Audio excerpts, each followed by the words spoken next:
This project takes any scraps, with their rounded sides trimmed off because I'm making a block of wood, basically, out of scrap 2x3s, 2x4s, and in this case, a piece of 2x6 that will be used as the most visible side of the build, a treat box for my dog, Samy. Here's how I made it. I start by gluing all the pieces of wood into a block. Put glue on all the sides that are touching, put in clamps and set to dry for a few hours before we can cut into it.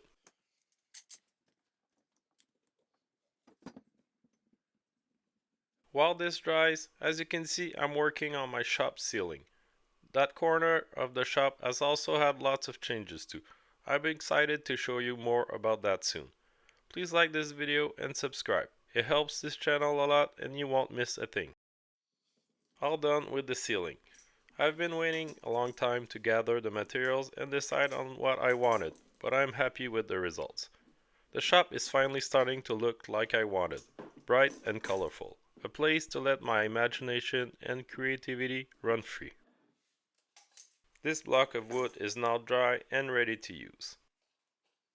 Whenever Samy hears anything unusual, he always comes and sees what's up.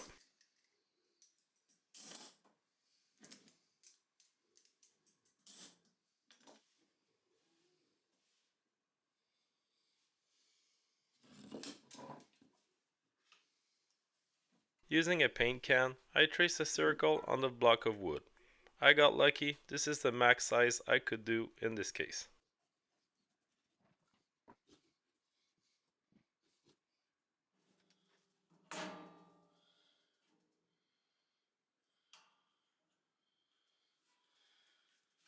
Cut it out on the bandsaw. For this cut, and for this cut only, you can use relief cuts, but make sure to stay out of the circle.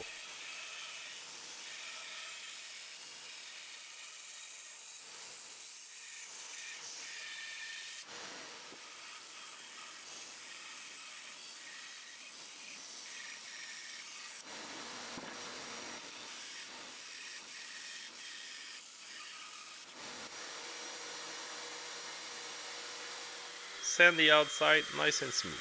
Remove the bandsaw marks and make it as nice as you can. It'll save you lots of headaches later. Back on the bandsaw, I cut two slices, a thicker one and a thinner one.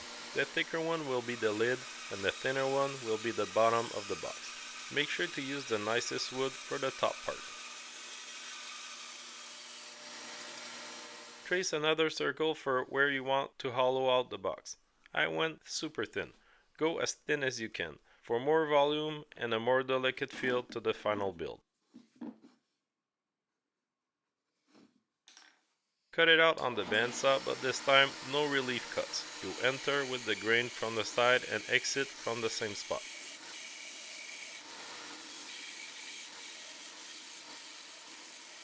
The trick I found to make circular cuts like this on the bandsaw is to always rotate the piece and never push into the blade. I take my fingers and turn the piece constantly.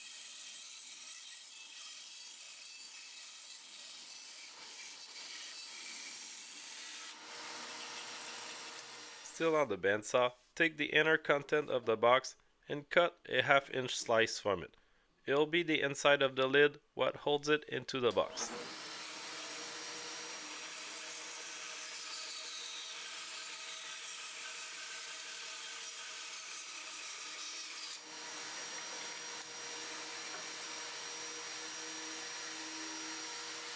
Put the piece you just cut into the box for alignment, add glue and drop it onto the lid. This was to make sure it's centered into the lid. You can simply do that too. Take it out of the box, clamp it up and leave it to dry.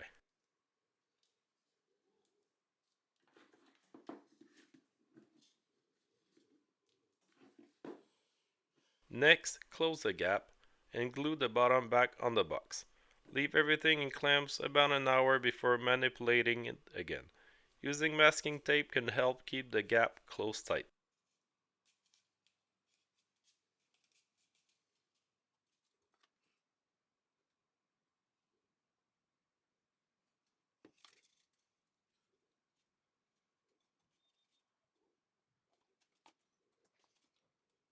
Use a lot of clamps, using too little pushes gaps out in other areas which will be visible once you're done.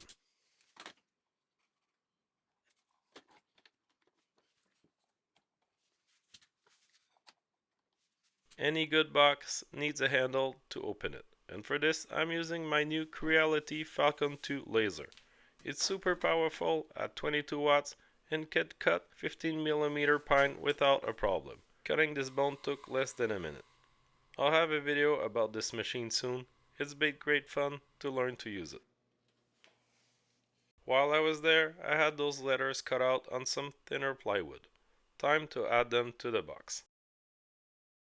The letters are super nice and I'm amazed it could cut this bone so easily. I can't wait to use this more in the future and share those projects here.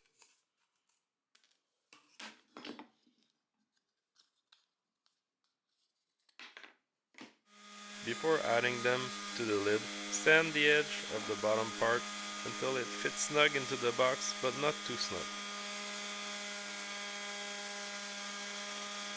Now put the lid on and sand it some more. With the bottom and top on, there should be some sanding needed to get it as nice and smooth as you want it to be.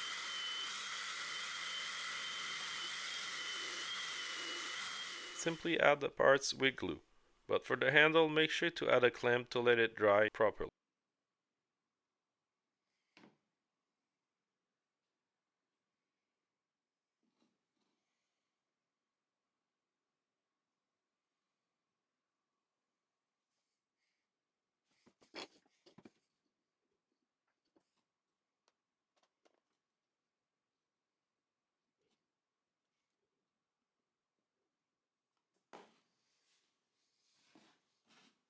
I could have done that with the spindle sander, but it's so thin I didn't want to break it. Sand the inside of the box. I did it by hand.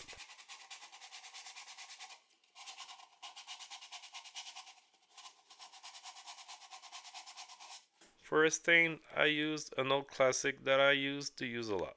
Bear's water-based walnut cutter. It dries so fast that it helps me get projects out faster without hours of drying. Although I'm gonna use some polyurethane for the finish and that takes a while to dry. I'm finishing it with some quick dry polyurethane, 2 coats. Before using it to store Samy streets, I plan to wait 2 days for it to fully cure.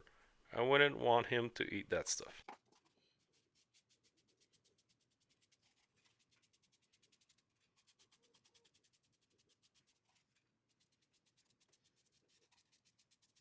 Thanks for watching, I hope you enjoyed the box, and see you next time.